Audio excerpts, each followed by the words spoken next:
Hello guys, assalamu alaikum. This is Dr. Faraz Ahmad, and in this video I am going to tell you that if you have passed your PLAB 2 exam, so congratulations to you.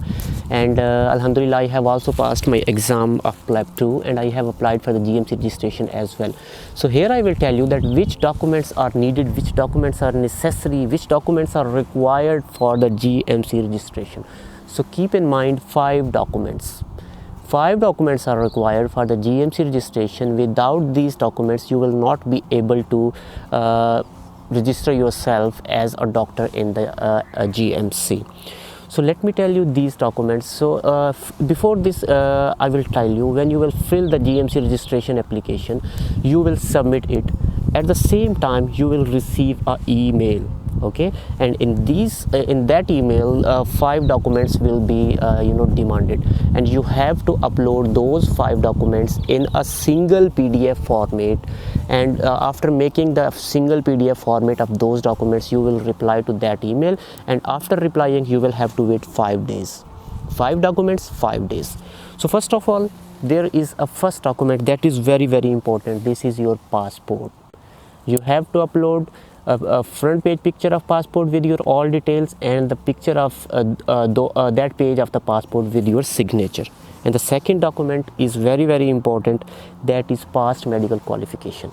Please get your degree before going to PLAB exam. If you don't have the degree, you will not be able to apply for the GMC registration. So passport and past medical qualification, that is your MBBS degree, is very necessary document for GMC registration. Number 3 is good standing certificate. Normally in our home countries, like in Pakistan Medical Commission give you the good standing certificate with 6-month validity or sometimes 3-month validity. But for GMC registration, your good standing certificate should not be older than 1 month. So within 1 month of the good standing certificate, you have to apply for the GMC registration. So the best time to get the good standing certificate is before your PLAB 2 result. Please apply for the good standing certificate.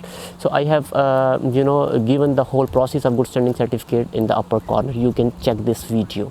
You will get within 2 or 3 days your good standing certificate.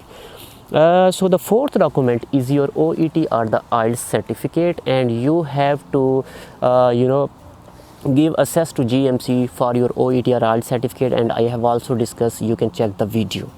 So the 5th and very important document for the GMC registration is your internship or the house job certificate. And keep in mind, there should be no gap, no clinical gap within your house job. If you have some gap, I will make a video how to explain those gaps. You can still explain the gaps, but it is better if you don't have any gap, then you will be on the very safe side. So these 5 documents are very necessary. That is passport, your past medical qualification degree, your good standing certificate, your OET or Ielts, and the 5th one is your internship or the house job certificate. So these documents, these 5 documents, you will make a PDF file and you will reply to the GMC email. Apart from these, you will be in need of the EPIC verification as well. But for the EPIC verification, you have to upload just the number of the EPIC verification. Okay, so there is no need to send the EPIC verified documents to the GMC. So guys, these are the important documents. But if your medical qualification, your internship is from a country where English is not the language which is being followed in the medical school or the hospital, then you have to give the translated transcript of your certificate to the GMC as well. So these are the all documents which are necessary for the GMC registration. Without these 5 documents, you will not be able to get the GMC registration. So thank you very much for watching this video, and I am hopeful that this video will help you definitely. Thank you very much. Bye bye.